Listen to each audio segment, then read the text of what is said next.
来继续来看新北市长侯友宜甲桃园市长郑文灿做伙来参加两市各界的登山步道的活动。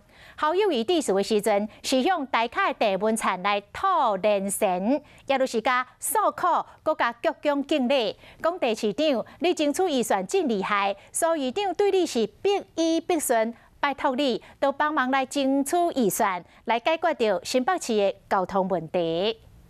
一边是新北，一边是桃园，离交界所在，市长侯友宜和郑文灿做伙参加串联两市步道的活动。侯友宜讲经费伤少，我知道郑市长争取预算很厉害，但是现在苏院长对你都是百依百顺。针对交通的问题，伊嘛希望郑文灿小帮忙一下。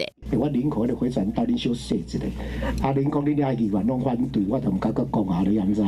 郑市长这边再搁拜托一下啦哈。一边拜托，一边鞠躬，但是预算向多向少。郑文灿讲，那桃园的话是分配最少的，桃园输给台南才88亿。 那我觉得新北市跟桃园市应该获得公平合理的待遇。那这个当然不是苏院长上任才发生。两个手牵手，规气做伙化工爱预算，合体进前两个拢是有准备的，但是侯市长小可突出。